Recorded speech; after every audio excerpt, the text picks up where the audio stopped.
দেশব্যাপী চলছে কোটা সংস্কার আন্দোলন। আন্দোলনের এ পর্যায়ে প্রাণহানির ঘটনাও ঘটেছে। বন্ধ ঘোষণা করা হচ্ছে শিক্ষা প্রতিষ্ঠান। সড়ক অবরোধে স্থবির হয়ে পড়েছে জনজীবন। যেন থমথমে পরিস্থিতি বিরাজ করছে চারপাশে। অনির্দিষ্টকালের জন্য বন্ধ করে দেওয়া হয়েছে ঢাকা বিশ্ববিদ্যালয়। সেই সাথে বিকেল ৬টার মধ্যে সব আবাসিক শিক্ষার্থীকে হল ছাড়ার নির্দেশ দেওয়া হয়েছে। কোটা আন্দোলনকারী শিক্ষার্থীদের সাথে ছাত্রলীগ ও পুলিশ দফায় দফায় সংঘর্ষ ও সহিংসতার ঘটনায় দেশে একের পর এক বিশ্ববিদ্যালয় বন্ধ ঘোষণা করা হচ্ছে। বুধবার সকাল থেকে বিভিন্ন বিশ্ববিদ্যালয় বন্ধের ঘোষণা দেওয়া শুরু হয়েছে।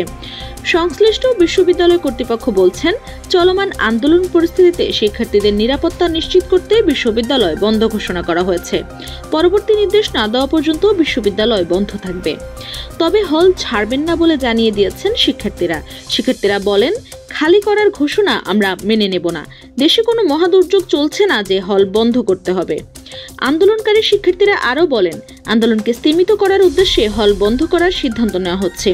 শিক্ষার্থীরা হল ছাড়বেন না, তবে সরকার দাবি মেনে নিলে তারা আর রাজপথে থাকবেন না। ছাত্র সমাজ যৌক্তিক দাবির জন্য লড়ছে, এমন বক্তব্যও আসে আন্দোলনকারীদের কাছ থেকে। এদিকে আওয়ামী লীগের অস্তিত্বের ওপর হুমকি এসেছে জানিয়ে দলের নেতাকর্মীদের ঢাকা সহ সারা দেশে শক্ত অবস্থান নিশ্চিত করার নির্দেশ দিয়েছেন দলটির সাধারণ সম্পাদক ওবায়দুল কাদের। পরিস্থিতি মোকাবেলা করতে নেতাকর্মীদের নির্দেশও দেন তিনি।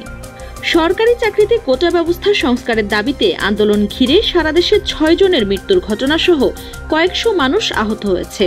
কোটা সংস্কার আন্দোলনে পুলিশের গুলিতে নিহত রংপুরের বেগম রোকেয়া বিশ্ববিদ্যালয়ের ছাত্র আবু সাইদের দাফন সম্পন্ন হয়েছে।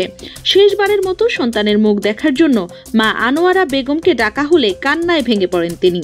একই সাথে কোটা আন্দোলনের বিভিন্ন জায়গায় সংঘর্ষে যারা প্রাণ হারিয়েছেন তাদের জন্য গায়েবানা জানাজা হয়েছে ঢাকা বিশ্ববিদ্যালয়ে।